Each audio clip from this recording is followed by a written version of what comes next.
Sometimes we moms have so much that wants to take away our confidence.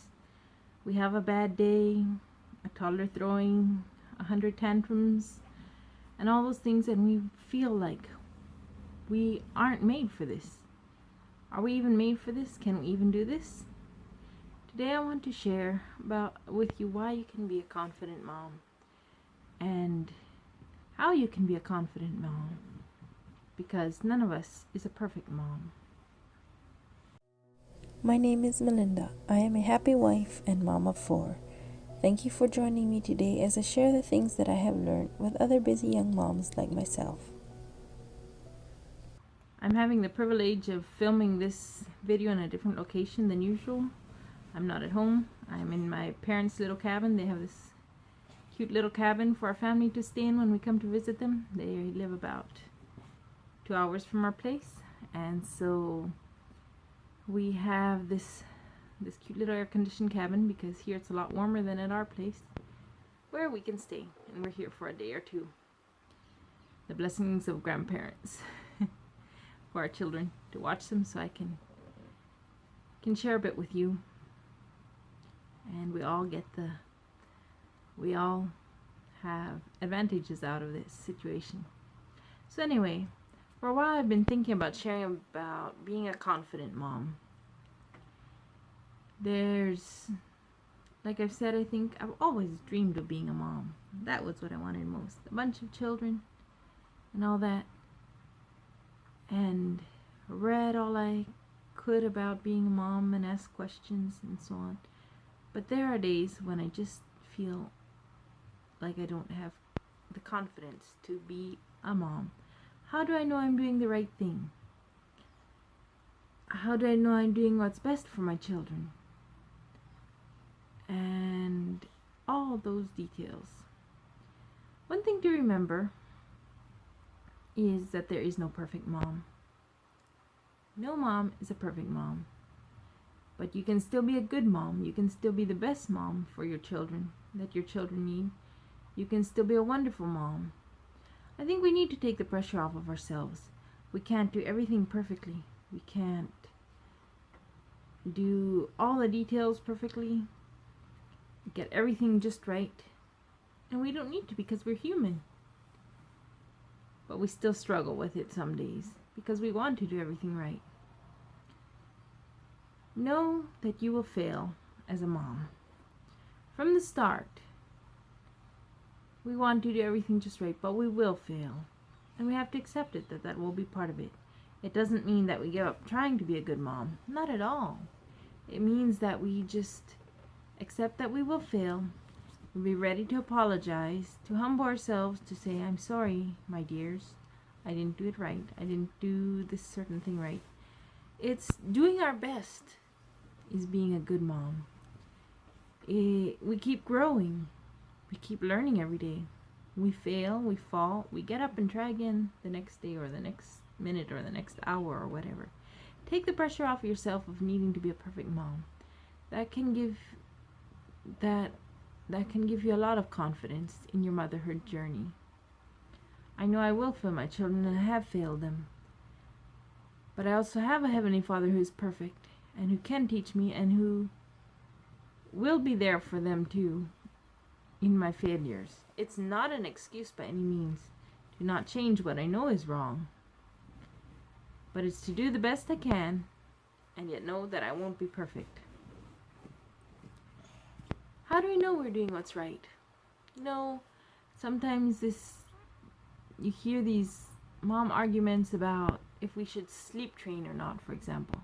There are moms so strong for sleep training. And there's moms so strongly against it that one wonders which is the right way to do it. Or what about baby wearing? Well, you should always wear your baby, or like in a baby carrier, or never do it. Just lay your baby down, just hold him when he needs to, don't spoil him. There's so many things that can be done like that. How do we know what is right? Homeschooling, sending them to school. There's 100 arguments for either way. And And so I want to encourage you that in a lot of ways, a lot of these things, there's more than one right way of doing it. You need to do what's best for you, unique situation. And so, what is the best for you?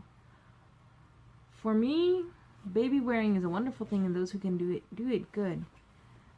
But for me, it wears me out so much. I mean, I do sometimes, and I hold my baby a lot and so on. But I can be a better mom without baby wearing. It doesn't mean that I don't hold my babies a lot.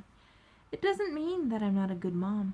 And how do you know some of these things, which is the right way? Well, with almost any of those situations, I'm sure you'll find good, strong, happy, big families, moms who've lived through it all, who do both ways. And their children have grown up well. Moms who sleep train, moms who do not sleep train. And if their children love them and are happy and respect them, and they love and respect their children, a lot of these things, what you need to decide is do the best for your family. Don't listen to all the other voices. I mean, do ask for advice, but in the end, what makes you the best mom that you can be for your children? It might be sleep training. It might be not sleep training. We can take this pressure off ourselves and just do the best that you need to do to be the best mom. There's, of course, things that are very inside the wrong or right about raising children. But baby wearing or sleep training or homeschooling, I don't really think are in those lines. And a lot of other examples, because there's successful families who have homeschooled and successful families who have sent their children to school. Happy families with good relationships. Those things, seek God's will for your family and what makes you the best mom. But be confident in the choices in the direction that God leads your family. One piece of advice I would have is to talk with older moms. If you see moms who have raised their families well, or dads, but as we are moms, I mentioned that especially moms who have raised their children well, the children love and respect them, they love and respect their children. Ask them questions. Read other experiences. All this will help you to get more ideas and find what is best for your family. I have one lady who I really look up to. She is older by now, but she has lived in similar situations like me. Several young children, in loneliness, living on a lonely mission, and very much alone. But she raised her children well. She raised them up. Like sometimes I think, I hear people who move their families off to homesteads to raise them away from the city and the pressures, and yes, that's a good thing too, I think. But we live in semi-urban area. We don't have a bunch of good options for friendships for our children. This lady that I'm thinking of, she raised her children next to a bar. And all of them were raised well, I believe. I see them all living good lives. And I've asked her sometimes the secrets. And she said something that has stuck with me about just protecting our children from all the evil influences isn't what will make them good. I don't remember all her exact words, but her children grew up beside a bar, but they saw the effects of that. And they saw that their home life was happy. And that a Christian home can be a happy place. The other day I was talking with her and she was telling me some sweet stories of how in her homeschooling journey and how at break times she'd play with the children. And especially here in Costa Rica, you just don't see parents playing with their children very much. They love them and all, but it's just not in their culture to do that. But she would play outside with her children in the break times. And people stopped by sometimes, and one man had stopped by wanting advice about how to raise his child, because he thought it was some place where they took care of children, because it was something different that he saw, and their home was a light. Living in town, and all of that stuff has inspired me. homesteading might be the best choice for your family, moving them off. But maybe God is calling you to a city, and that doesn't mean that you're going to lose them. You could. I don't know what my children will decide in the future. But I know that some of those things are not what determine if your children will grow up loving God and respecting you or not. And so that has been an encouragement for me recently. My husband and I, since we started our parenting journey, well, our oldest is a bit over 6 right now, or since before that, since we got married, we observed families. What made them work? What did not? Why did some families look so good when they were younger? But then all their children rebelled and all that. And this video isn't to talk about all of our conclusions, but you can do that too. From successful families, successful moms, ask them what they did and learn from them. It doesn't mean you have to do everything like her. They're basic principles. I mean, the very basic principle we observed is there has to be absolutely no hypocrisy in the parents in order for the children to respect them and to want to be like them when they're bigger. But and families who delight in their children, who are intentional about raising them, all those are good things.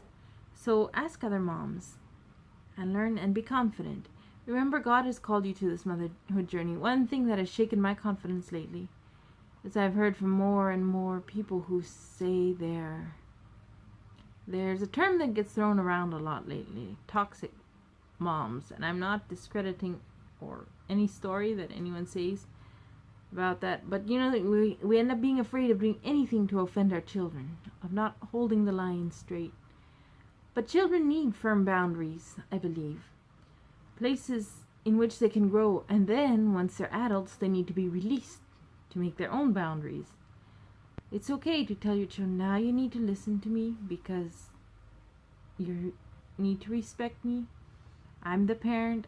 You're under my home. But when you're bigger, you make your own decisions. And I will love you just the same. And so I don't think we need to be scared of what if we're doing everything wrong for our children. Learn all you can, raise them the best you can, and then let them go. And if you do wrong, apologize and just keep going and keep growing and keep getting better. I haven't raised a successful family.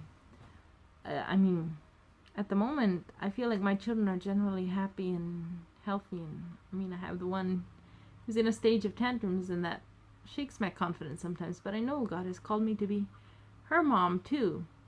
And He'll give me the grace and the wisdom. And just because she's upset or have a bad day doesn't mean I'm a bad mom. I can learn, I can grow, I can check. Is it food allergies? Is it my training? Is it lack of sleep? Is she not feeling well?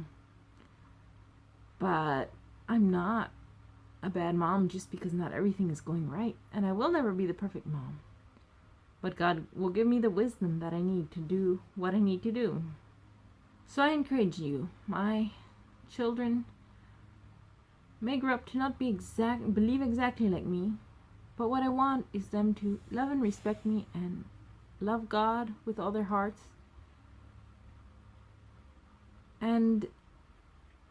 But once they're older, they need to make their own decisions. But I want to, meanwhile, be the confident mom, knowing that God has called me to this job, knowing that I can learn and grow, and that I won't be perfect, but that they can love me. And I've learned so much. But I hope and pray they respect and love me, and I can do the same for them once they're adults, and now too. It's just at a different level. So I would say, remember, in conclusion, remember, you can't be a perfect mom, but you can be a good mom. When you fail, apologize, get up and do better. Ask God for wisdom. Observe families that have done it well and ask questions. Be intentional. Be confident in the thing that you can do that makes you the best mom, even if it's different from someone else who is a good mom. Don't let someone shake your confidence just because they say you should do something different. Just because your baby takes 2 hours to nurse and they say no, it shouldn't. Don't let them shake your confidence. No two people are exactly exactly alike, and no two moms have to be exactly alike. Enjoy your children, raise them the best you can, apologize when you make a mistake, and let God do the rest. Thank you for joining me today, and we'll see you next time.